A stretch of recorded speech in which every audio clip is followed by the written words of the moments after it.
हर हर महादेव। हार्दिक स्वागत करती हूँ आप लोग का अपने चैनल पे। महादेव जी की कृपा से आप लोग सकुशल अच्छे होंगे।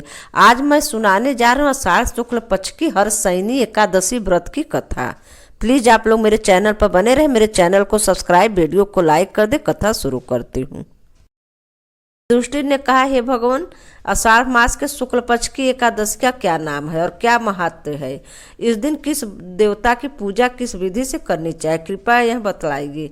श्री कृष्ण ने कहा, इस विषय में तो मैं एक आख्यान प्रसिद्ध है जिसको नारद जी ने अपने पिता ब्रह्मा जी से जाना था। ब्रह्मा जी ने कहा, हे पुत्र, तुमने उचित प्रश्न किया है, क्योंकि एकादशी से उत्तम कोई दूसरा व्रत नहीं है।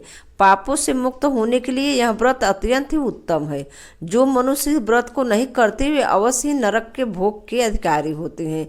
जब आषाढ़ मास के शुक्ल पक्ष की एकादशी का महात्म्य ध्यान पूर्वक सुनो। इस व्रत को किस प्रकार करना चाहिए? आषाढ़ मास के शुक्ल पक्ष की एकादशी का नाम पदना है। इस व्रत के करने से भगवान अत्यंत ही प्रसन्न होते हैं और कथा पौराणिक है कि जिसके सुनने और कहने से घोर पाप भी छूट जाते हैं। सूर्यवंश में एक चक्रवर्ती, सत्यवादी और अत्यंत ही प्रभावशाली मानधाता नामक राजा उत्पन्न हुआ था। वह अपनी प्रजा का पालन पुत्र के दृश्य करता था। उसने बहुत दिन तक राज्य किया। किसी कारणवश पूर्व कर्म के फल से उसके राज्य में जल वृष्टि न हुई, जिससे क्षुधा से पीड़ित होकर उसकी प्रजा अत्यंत ही कष्ट को प्राप्त हुई और अन्न भाव से यज्ञ और वेदाध्ययन आदि सभी धर्म कार्य उसके राज्य में बंद हो गए। कुछ काल के उपरांत क्षुधा में से व्याकुल प्रजा जन आपस में संपत्ति करके राजा के पास गए और हाथ जोड़कर अत्यंत ही नम्रता के साथ उनसे कहा, हे महाराज, सभी सृष्टि का मूल कारण वर्षा के न होने से आपकी प्रजा क्षुधा से व्याकुल होकर तड़प रही है। हे राजन, अब आप कोई ऐसी युक्ति करिए जिससे सभी प्रजा कष्ट से निर्भीत हो जाएं। इस प्रकार प्रजा के दिन वचनों को सुनकर राजा ने कहा, आप सब लोग सत्य ही कह रहे हैं। अन्न उत्पन्न होने का मूल कारण वर्षा ही है, जिसके न होने पर ही आप लोग को इस प्रकार कष्ट उठाना पड़ रहा है। इस दोष बिना राजा की दृष्टि के उत्पन्न नहीं होता, परंतु मैंने बहुत विचार कर देखा कि मेरी किस त्रुटि से आप लोगों को यह कष्ट सहना पड़ रहा है, परंतु मेरे समझ में कुछ त्रुटि समझ में नहीं आती। तब भी इस कष्ट के निवारण करने के हेतु प्रयत्न करता हूँ। इस प्रकार प्रजा को समझाकर राजा ने प्रेम पूर्वक पूजन किया और कुछ मनुष्यों को साथ लेकर वन को चला गया और वहाँ पर राजा ब्रह्म ऋषियों के आश्रम में घूमने लगा। एक दिन घूमते घूमते ब्रह्मपुत्र एवं अत्यंत ही प्रतापी और तेजस्वी महर्षि अंगिरा के आश्रम पर जा पहुंचा। वहां पहुंचकर राजा अपने वाहन को त्याग कर उनके निकट गया और हाथ जोड़कर महर्षि को प्रणाम किया। महर्षि ने भी राजा को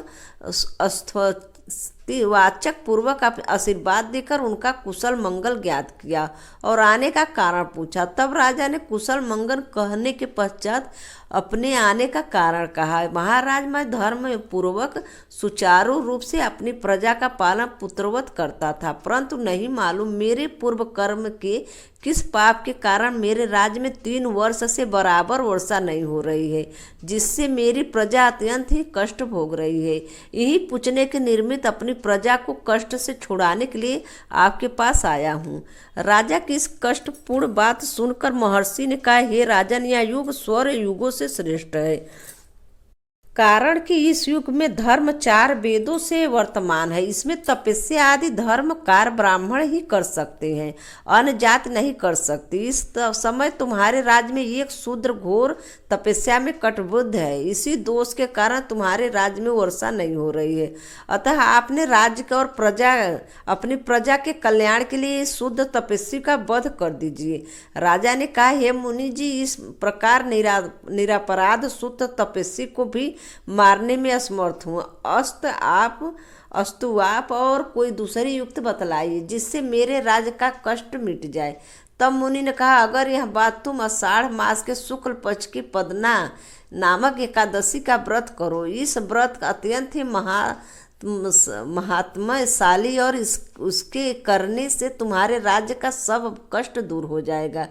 इस व्रत को तुम अपनी प्रजा के साथ, सब प्रजा के साथ प्रेम पूर्वक करो। इस प्रकार मुनि की आज्ञा शिरोधार्य करके राजा अपने घर को चला आया और सब प्रजा सहित आषाढ़ मास के शुक्ल पक्ष की पदना एकादशी व्रत का प्रेम पूर्वक किया। इस व्रत के प्रभाव से राजा के राज्य में उत्तम वृष्टि हुई और पृथ्वी जल से परिपूर्ण हो गई।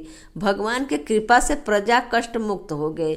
इसलिए इस व्रत को सभी मनुष्य को करना चाहिए। यह व्रत मुक्ति और प्रदान करने वाला एक अत्यंत पुण्य फल को देने वाला है।